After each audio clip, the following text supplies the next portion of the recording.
welcome back to another segment of Burning One on Bill's Man Cave. So, this is an overview of the 5.7 Dakota build. So to explain why this is here and how this came to be, let's start with the backstory. This was my first vehicle. So I put this on the road in 2010, bought it off of my dad. He was done with it, had a newer vehicle. It was a 3.9 V6, swapped this thing over for a Magnum 318, had a lot of fun with it, blew that motor up, put a 360 in with a cam, blew that up, put another 318 in, and then Ontario emissions laws stepped in, and this truck could no longer pass the emissions testing, and it's been parked for over 10 years now. So I'm looking to revive it with this 5.7 Hemi swap, and maybe kind of bring back the spirit of this truck. That overpowered V8 in somewhere it doesn't belong. So this here is a 5.7 Hemi from a 2003 2500 4x4. So this was an original owner. Old man got it, let his grandson drive it. He had it for about 3 months before he rolled it in a ditch.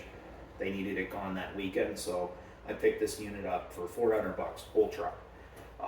This is the way I wanted to go. I had been following DIY Hemi for a while, and I really liked the idea of this simple factory style swap, so that's what I was going for. So most of the wiring in here is done, but I'll do a deep dive into that. This is just going over the highlights of the build. So I want to try and get the factory cluster to work if at all possible. Here's my, I've removed the chassis connector, I've removed the TPIM, so replace that with these relays here, computers here, transmission controller. I'm going to try and get the 545 RFE to work, but not the original one. This is a 2004 4.7 unit. I'm hoping it works. I might have to replace the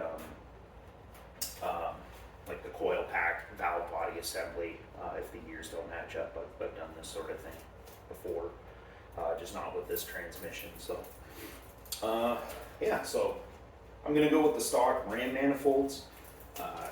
These seem to, this one's real tight, it's going right to the firewall, so I'm hoping I can make enough changes to the Y pipe that this will work. I did pick up these 6.4 manifolds here. This thing does not fit whatsoever, so if you have a look at this thing, this thing goes way the heck out into the frame, and these trucks need something that hugs inside the frame rail if it's going to fit. So I'm going to go that route as far as exhaust goes, because I know tuning options are limited for this engine, so I'm going to try and keep it as stock as possible. For cooling, this is an early 70s B-body rad, 22-inch version. This truck always had cooling issues with its small block. I think it was mostly around the fan, so I have a nice fan shroud and a 16-inch electric fan, so hopefully this holds up. I picked this one just because the connections for the rad hose are all in the right place, so this should be nice. I've had the front end off because we've been fitting it, so not quite done with the engine mounts. Once this thing gets pulled back out, we'll dive right into those engine mounts specifically. So the exhaust, I'm going to just use a Y pipe, single 3-inch. I just want it to sound tame, so nobody realizes exactly what this is. So a bit of a sleeper, but it's kind of hard to conceal. It's a bit flashy.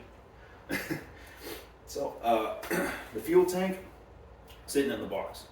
I'm going to try and use the 35-gallon 2500 tank because I don't have to get a tank. I don't have to get a fuel pump. I don't have to figure out anything. I just have to tie in some wires and turn the key. So it's a bit ghetto, but I'm gonna put the tank in the back and just sort of strap it the reverse to the bed, throw a tonneau cover over it, and that fuel capacity should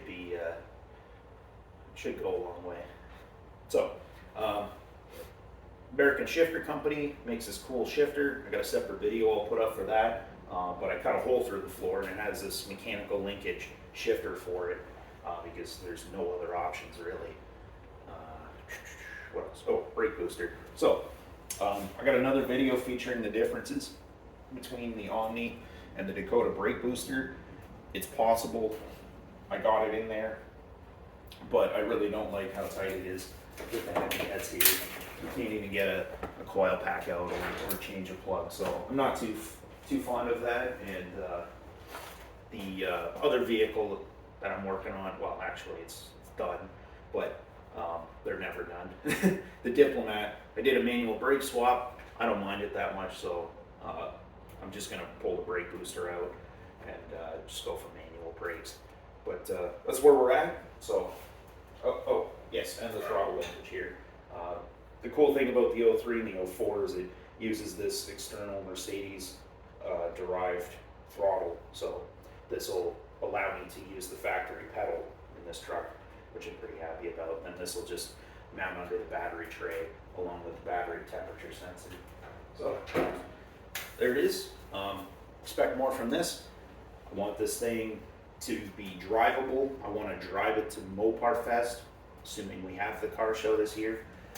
But this thing should be daily drivable. That's the plan. It's no crazy hot rod. Well, kind of is. But anyway, stay tuned, and thanks for watching.